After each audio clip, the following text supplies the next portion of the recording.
สบายดีทุกท่านสบายดีข้าพเจ้าธงชัยปิศาจเพชรเมืองลาวมื้อนี้ข้าพเจ้าจะมาให้ข้อมูลเรื่องราวของการเคลื่อนไหวเนาะการเคลื่อนไหวการเคลื่อนพ้นเนาะคือเคลื่อนว่าเวลาเฮาสิสร้างองค์กรหรือว่าสร้างทีมสร้างสมาชิก1คนต่างๆนะให้เขาเติบโตให้เขาประสบความสำเร็จนี่เฮาแนะนำผู้บริหารหรือว่าเมทีที่เป็นผู้ซักซ้วนเป็นผู้นำพาเขาเข้าสู่องค์กรนี่เฮาจะพาเขาประสบความสำเร็จในทิศทางใดเพราะว่าส่วนหลายนี่มันนักธุรกิจเครือข่ายขายตรงนี่ส่วนหลายเนาะคืออยากเป็นผู้นำอยากเป็นผู้บริหารแต่ว่าพฤติกรรมจริงเขาเป็นเพียงผู้บริโภคซื่อๆเนาะบ่สามารถที่จะนำพาองค์กรประสบความสำเร็จได้โดยมีหลักมีการมีเหตุมีผลมีขันมีตอนฉะนั้นคลิปนี้เนาะจะเป็นตัวช่วยให้กับท่านเนาะให้ท่านไปเข้าใจว่าเวลาท่านจะนำพาคนเข้าสู่ธุรกิจและก็นำพาเขาประสบความสำเร็จในบริษัทพลัสโกลาวนี้ท่านจะนำพาเขาไปจะได้ทุกท่านเนาะฉะนั้นเดินตามไปเลยท่านเนาะเดินตามมาเข้าใจตามไปเลยวิธีการทำธุรกิจที่ถูกต้องเนาะคือการนำพาสมาชิกลงมือทำเงินได้จริงตัวนี้สำคัญครับข้าเราสามารถพาเขาทำเงินหรือว่าหาเงินเขาบ้านได้นั่นคือจุดกำเนิดแล้วเนาะบางคนว่าเอ้าข่อยก็หาข่อยเองตัวข่อยสิหาเขาเฮ็ดหยังเนาะขั้นจะเว้าจังซี่คิดจังซี่เจ้าบ่เหมาะสมกับการสร้างทีมเจ้าเหมาะสมกับการเป็นพ่อค้า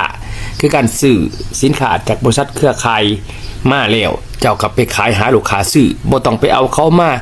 สร้างทีมสร้างองค์กรต่างๆเนาะเฮาต้องเข้าใจจุดของเฮาก่อนเนาะก็เราสนใจแต่เรื่องกำไรหรือว่าผลประโยชน์ผู้เดียวนะคันเป็นแสดงว่าท่านบ่เหมาะสมกับการสร้างทีมเพราะเขาว่าสร้างทีมคือกันนำพาเข้ามาแล้วท่านก็ต้องได้นำพาเขาเฮ็ดธุรกิจแบบสอนเขาจับมือสอนเขาให้เขาเห็นผลงานจากสิ่งที่เฮาเว้าแล้วก็เฮานำพานั่นได้จริงซะเนาะตัวนี้สำคัญมาเบิ่งกระบวนการกันเฮาสินำพาจังได๋ฉะนั้นเบิ่งกระบวนการเฮ็ดธุรกิจเนาะเปลี่ยนจากคนธรรมดาเริ่มต้นนี่แหละจนกว่ามาเป็นนักธุรกิจมืออาชีพเฮ็ดจังได๋เริ่มต้นแต่ขั้นที่1เลยคือขั้นที่ตัวเฮาไปหาเขานั่นว่าเฮาไปพบลูกค้าใหม่เนาะถ้ามีทางไปพบเขาแม่นบ่พบเขาต่างๆแล้วสำคัญคือเมื่อพบเขาแล้วเนาะขั้นตอนที่1พบแล้วต้องสร้างเฮ็ดจะได้ให้เกิดความประทับใจเริ่มต้นฉะนั้นสำคัญตัวนี้เนาะฉะนั้นการเฮาสิประทับใจเริ่มต้นคือเขาต้องเบิ่งบุคลิกภาพของเฮา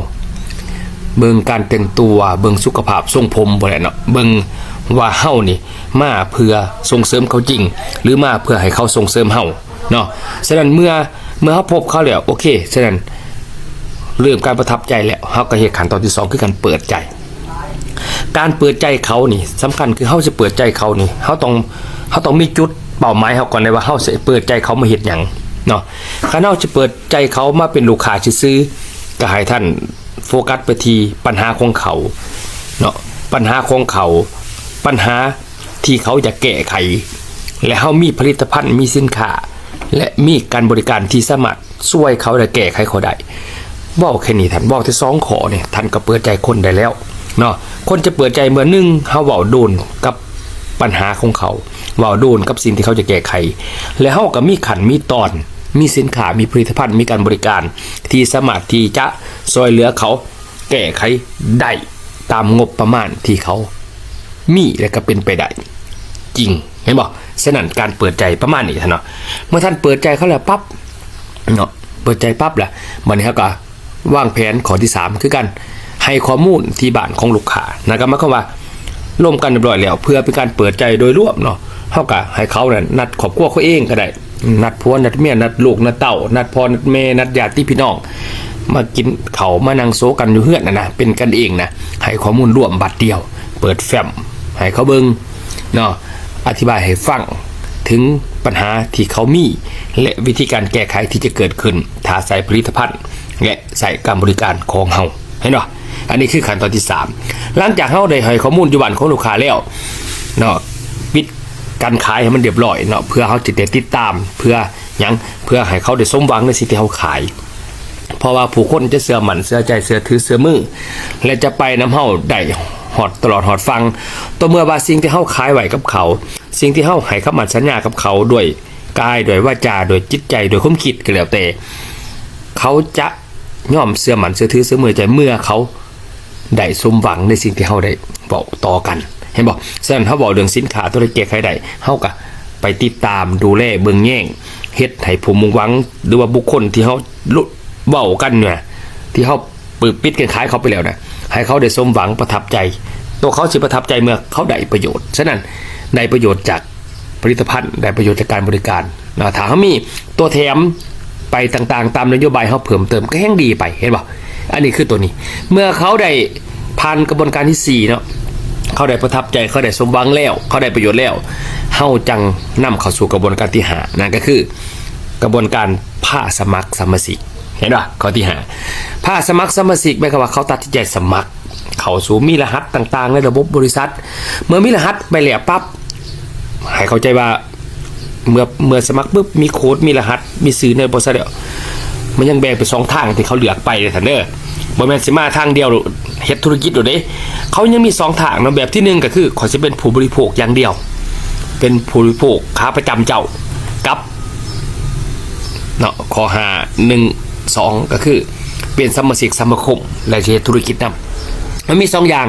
ถ้าเขาเลือกข้อ5จำ1เนาะข้อหาจำ1เขาเป็นผู้บริโภคเคยมาลูกค้าขาจรถ้าเขาเลือกเป็นหาจำ2เขาจะเป็นสมาชิกสมาคมหมายความว่าเขาจะเป็นลูกค้าขาประจำฉะนั้นท่านเสียจังใดเนาะมาเบิ่งกระบวนการระหว่างตัดใจสมัครมาแล้วก็ยังมี2กลุ่มตอนนี้ให้เลือกบ่ท่านบอกเขาเป็นธุรกิจสำเร็จจังใดอันนั้นยังใกล้เอาซ้ำเขาเป็นลูกค้าก่อนว่าเขาเป็นลูกค้าขาจรคือเป็นผู้บริโภคที่ซื้อขอหาจำ1นี้หรือเขาสามารถเป็นลูกค้าขาประจำในนามเขาเป็นสมาชิกสมาคมที่มีรหัสมีบัตรเข้าสู่ระบบของกัวเข้าสู่นโยบายบริษัทเพื่อมามวลมาเที่ยวมาต่างๆอนาคตเนาะมันยังแบ่งเป็น2กลุ่มแบบนี้มาเบิ่งสมมุติว่าเขาเลือกหาจำ1เขาสิจะได้เป็นผู้บริโภคขั้นเขาเลือกเป็นผู้บริโภคก็ฮับปากตามนั้นไม่ทันเนาะอย่าสิไปว่าบ่ได้มันสักนำเขาในสิ่งที่เขาบ่มักบ่ชอบสุดท้ายมาความสัมพันธ์สิแตกแยกกันได้ทันเด้อฉะนั้นเพื่อเป็นการที่จะได้วิธีการโน้มน้าวเฮ็ดให้คนนี่ไปนำเฮาได้เนาะฉะนั้นก็คือความหมายก็คือ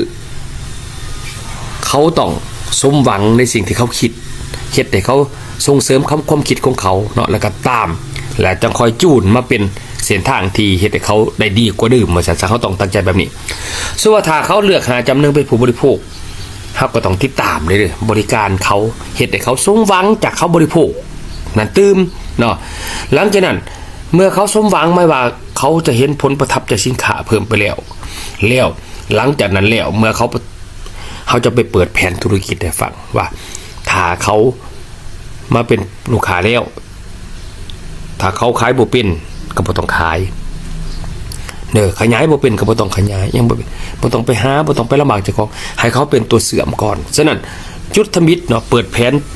ผู้เสื่อมกับได้หนาก่อนเลยท่านเด้อและเมื่อผู้เสื่อมได้หนาแล้วนะเฮ็ดให้เขาสมหวังก่อนถ้าเขาสมหวังปุ๊บแล้วเขาจะตัดสินใจอยากเฮ็ดธุรกิจพอเขาเห็นผลประโยชน์เขากระเป๋าเขาดิถ้าว่าท่านมีแต่เว้าซื่อๆและที่เว้าไปบ่ได้ผลประโยชน์เกิดขึ้นแม่นเขากระเป๋าเจ้าเองนะบ่ได้ไปสร้างเขาจริงๆเจ้าบ่มีทางที่จะได้ใจเขาได้เฮ็ดเขาตามบ่แม่นว่ามีแต่เจ้าของเองได้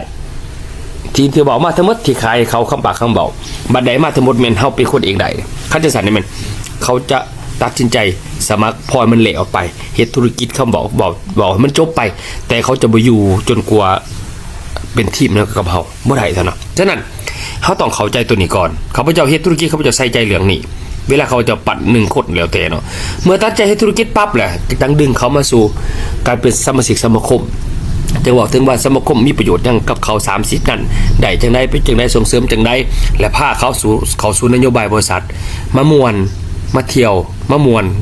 มารับรางวัลพิเศษจังได๋ก็ว่าไปในส่วนของเริ่มต้นเนาะหลังจากที่เขาเป็นสมาชิกแล้วข้อ6บัดนี้เฮาเป็นเมทีมเขาเฮาต้องนำพาเขาได้บัดนี้จะเป็นสมาชิกสมาคมแล้วคอยแซะซอยเจ้าพาเจ้า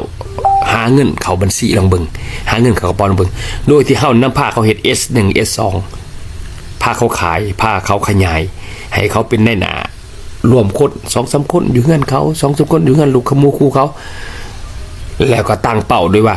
เฮาจะขายของให้ได้เป็นสุดเพื่อให้เขาได้ฮับแววคัมโบนัสให้เขาได้ไปเที่ยวและตัวเฮาเป็นวิธีมันเฮาลงไปเคลื่อนไหวเฮ็ดให้เขาได้ไปเที่ยวจริง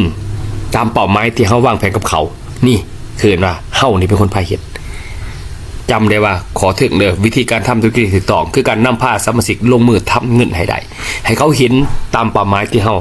ได้ให้คำมั่นสัญญาสำคัญคือให้เขาสมหวังในสิ่งที่เฮาขายคำปากเขาบอกกับเขาอะไรเนาะเมื่อนำพาเขาลงพื้นที่เขาเห็นว่าโอ้มันเป็นเงินเป็นทองและเขาก็สอนเขาด้วยพฤติกรรมจริงสอนเขาทำเงินด้วยพฤติกรรมจริงและเขาก็ได้ไปเที่ยวจริงๆนะครับแบบคำโบนัสตามที่เขาให้คำมั่นสัญญาหลังจากแล้วบาดนี้เนาะหลังจากนั้นแล้วเขาก็สิยับขึ้นมาเป็นของนี่ทุกท่านเนาะเขาสิตัดสินใจยังบัดเขาสิตัดสินใจสำเร็จในหอได้บัดนี้โอ้เห็นว่าเป็นเงินเป็นอาชีพใดข่อยมีอาชีพก็เก่าข่อยก็เฮ็ดไปต้นนี้ข่อยเฮ็ดมาเสริมแล้วข่อยสิเฮ็ดเป็นจริงเขาเริ่มตัดสินใจสำเร็จในธุรกิจพาสโกลาวแล้วเอาเขามาเข้าร่วมงาน S3 ทันทีท่านเนาะเวอร์พีจีก่อนเวอร์พีจีเปิดโลกธุรกิจก่อนเปิดพุ่มเขาและ1พี่คือการฟอร์มทีมตัวท่านฟอร์มทีมให้เกียรติให้ค่าเขาให้เขามีบทบาทเฉพาะทีมของท่านเนาะหลังจากนั้นแล้วนำเขาเนี่ยเขานำบอกเขาสู่คอร์ส S3 เวอร์พีจีเปิดใจเขาต่างๆแล้วหลังจากนั้นเขาก็ลงไปเฮ็ด S1 S2 กับเขาอีกแล้วก็ฮอดย่ำเขาคอร์ส S3 BTC ก็นำเขาเข้ามาแล้วก็ในระหว่างที่เขาเฮี้ยนก็เฮี้ยนไปแล้วเฮี้ยนกับผ้าเขาลงเวียกS1 S2 อีกสินะให้เขาเกิดผลประโยชน์เขากระเป๋าเขายิ่งเฮี้ยนยิ่งรู้สึกว่าเขารับการช่วยเหลือจากตัวท่านและเขาก็อยากมาเป็นผู้นำ P125แต่ละขันบอกว่าจะเป็น VIP Super VIP EL TL Super Visor เขาก็อยากเป็นของเขาบ่แล้วเขาก็อยากมาเป็นกรรมการเขาก็ยับเข้ามาสู่เฮี้ยนตอนนี้เราเป็นกรรมการแล้วหลังจากนั้นเขาจะขึ้นสตาร์1สตาร์2สตาร์3ฮอดคณะบริหารฮอดคณะอาจารย์ฮอดตามระบบเงินเดือนมันก็จะขึ้นของมันไปแบบนี้แต่ว่าผ่านมาอ่านแม่นเฮาบ่ได้เฮ็ดจังซี่เฮาเนี่ยขายปุ๊บแล้วก็ทิ่มให้เขาเฮ็ดเองแล้วบ่ทันพ่อเนาะไม่ว่าเอามาแต่เฮียนแล้วบ่พาเฮ็ดเวียกเฮียนปุ๊บกำลังมีไฟกับเมื่อก็ปล่อยเขาป่าเขาดงไปบ่ได้สนใจหยังมีแต่โทรบ่ให้เขาซื้อเขาเฮ็ดแล้วบ่ได้จูนเขามีรายได้ระวังเฮียนไปแล้วกับเมื่อผู้นำพาเฮ็ดพาลุยเกิดรายได้เขาจริงแต่เขาก็ไปต่อมันก็ใหญ่สูงขึ้นเรื่อยๆเวลาเฮาปั่นคนถ้าว่าเฮาบ่ปั่นแบบนี้ฟังซ้ายฟังขวาท่านก็แสดงเพียงแต่ลูกค้าซื่อๆบ่มีทางใดธุรกิจบ่มีทางใดคู่ค้าที่เขาจะมาเฮ็ดเป็นการเป็นงานเพราะว่าหยังเพราะว่าเขาเบิ่งตัวเฮานี่เป็นแบบเป็นอย่างในการสอนเขาดิแล้วเขาสิไปสอนทีมก็แบบเดียวกันนี่ท่านมันบ่มีความฟุกก็เด้อสิให้เขามาเฮ็ดเองเติบโตเองต่างๆบ่มีพอเฮาเปลี่ยนคนธรรมดาให้กลายเป็นนักธุรกิจซึ่งคนธรรมดาเขาจะบ่ฮู้เรื่องเท่านี้ขนาดว่าหลายๆท่านเคยเฮ็ดธุรกิจมาก่อนก็ยังพอปานนี้บ่ทันฮู้วิธีการสร้างคนว่าเฮ็ดจังได๋คันเฮาสร้างคนเป็นแบบนี้ซั่นตาม14ขั้นตอนนี้เด้อสร้างคนนึงฝั่งซ้ายคนนึงฝั่งขวาพาเขาเฮ็ดแบบนี้ธุรกิจมันก็เติบโตสมาชิกก็สิมานำเขาต่อถ้าเฮาพาเขาเฮ็ดแล้วก็คอยสอนตามสเต็ปที่เฮาพาเขาเฮ็ดผ่านมาแล้วมันได้ผลเฮาก็จังสอนตัวได้ผลตัวได้เงินนั่นไปอย่าสอนแต่ทฤษฎีอย่าสอนแต่เขาบอกหรืออย่าลากมาแต่เขาคอร์สเขามีไฟเขามีความรู้แล้วกลับเมื่อปึ๊บให้เขาประจนภัยเองและไม่ทีมบ่ได้สนใจที่จะไปสร้างเขาสุดท้ายมาเจ้าก็หาไม้ไปเรื่อยแล้วก็กุดเขาหัวสร้างทางหนูเห็นบ่ฉะนั้น14ขั้นตอนท่านเด้อท่านเบิ่งดีๆเนาะตัวเฮาต้องเป็นผลนำพาเขาเดินตามแต่ละขั้นนะครับมีปัญหาบ่ได้แก้มองนั่นเฮ็ดสำคัญคือเฮ็ดให้สมาชิกหรือว่าทีมเฮาได้ประโยชน์สมหวังตามที่เฮาได้ร่วมกันกับเขาให้เขาเกิดความสมหวังอย่าให้ผิดหวังถ้าผิดหวังก็มื้อนึงเขาก็บ่เฮ็ดท่านเนาะบ่ว่าเป็นไผ